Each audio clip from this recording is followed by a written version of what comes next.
And there are many providers when, for not-for-profits, as they become larger and larger, they add other social services into their portfolio.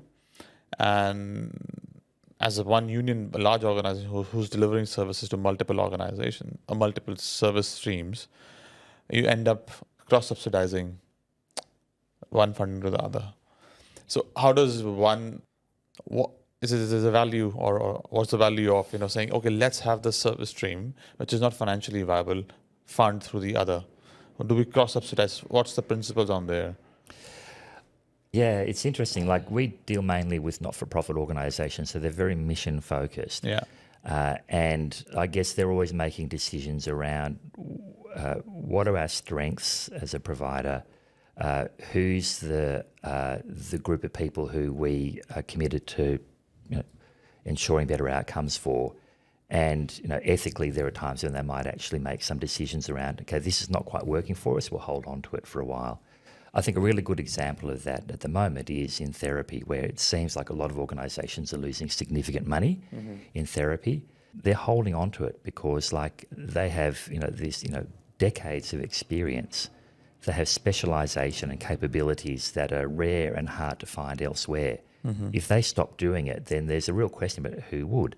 If they stop doing it, who's going to be training the workforce for the sector? Because a lot of graduates in allied health end up working in these types of organisations, these not-for-profit organisations with specialisation, to build their skills up to go out into the sector.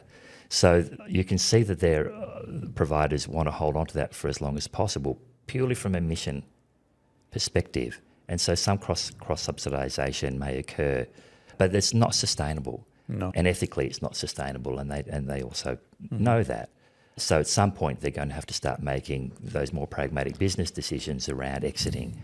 And one of my concerns, looking at the data, is that we're going to start seeing some significant exits, not in core supports. From disability. Yeah, from disability around allied health, particularly. Either exits from particular markets or where Which will push the thin markets again further thinner.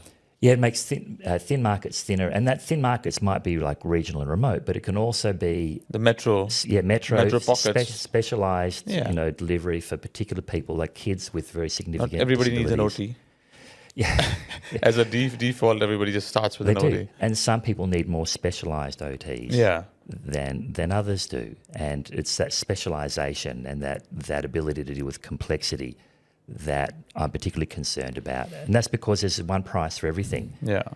When you've got one price for everything, like the person who's got quite low support, somebody who might be able to just go to the regular physio just, to work on muscle strength and things like that. And there's a person, the young child who's got complex disability, needs highly specialised intervention. It's one price. When it's a specialty is a multi-specialty. You have multiple therapists on the same client working the same time. But the price is an hourly price. One could, and again, the holistic conversation is that this person has to be evaluated or assessed from a different angle and supported from a different specialty point of view. And how can one line item support that? I think it's one of the challenges. And coming back to one of the issues with pricing is we've got this one price for all, like whether it's in core supports, there's some variation in the price, but it's actually, it's pretty Before much you go there, how does fixed pricing and free markets work together? Well, they don't. They don't, okay. No. And there's still a long-term intention of moving to deregulation of pricing, like let the market set the price. But the independent review have already signalled through some of their early papers that they don't think that we're ready for that. So yes, there is a free market for those who are not, for those providers who are not registered. They can charge whatever price they like. But if you're registered, you can't. It's actually a capped price.